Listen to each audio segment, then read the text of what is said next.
Seorang waria ini membunuh pria baru dikenalnya gara-gara ditolak bercinta. Waria tersebut bernama Piko Arianto atau sering dipanggil Pebi, yang membunuh seorang pria bernama Andri Trisnanto yang berumur 21 tahun. Saat itu, hati Andri Trisnanto begitu kecewa. Bagaimana tidak? Jauh-jauh dia berangkat, ternyata perempuan bernama Pebi itu yang dikenal melalui Facebook ternyata seorang waria bernama Piko Arianto. Masih kecewa, Andri masih mampu menyembunyikan perasaannya.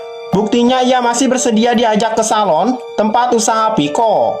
Dengan penuh terpaksa juga ia meminta tawaran menginap di rumah kontrakan Piko. Di rumah itu juga, Piko lalu dengan percaya diri menyatakan cintanya. Namun cintanya Piko itu bertepuk sebelah tangan, sebab bukan waria yang diharapkan Andri. Jawaban penolakan ini rupanya membuat hati Piko hancur. Piko tak kehilangan akal. Kali ini ia mengajak Andri mabuk dengan memberi 12 butir pil. Saat Andri mabuk, tanpa sungkan Piko mengajak Andri melakukan hubungan intim. Tapi meskipun mabuk pil, Andri tetap menolak ajakan Piko. Sakit hati Piko semakin memuncak. Ia pun terbesit untuk membunuh Andri. Dalam keadaan mabuk itu, Piko kembali memaksa Andri meminum miras dan menenggak 12 butir pil lagi. Alhasil Andri semakin teler. Saat tak berdaya inilah, Piko lalu membekap muka Andri hingga lemas dengan bantal. Tubuh Andri itu lantas diseret ke pinggir sumur dan hendak diceburkan ke dalamnya.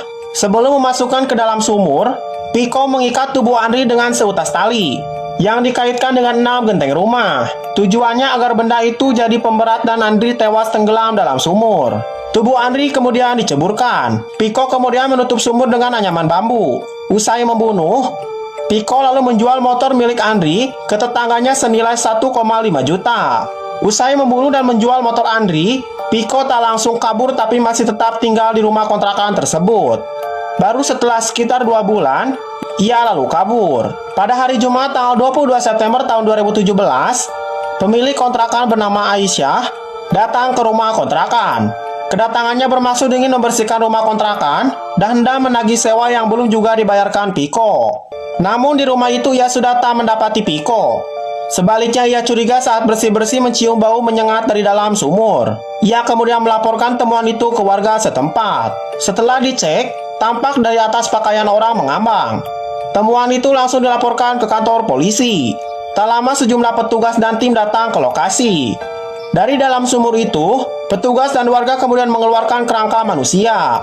Seluruh kerangka manusia itu kemudian diangkat dan dikumpulkan di atas.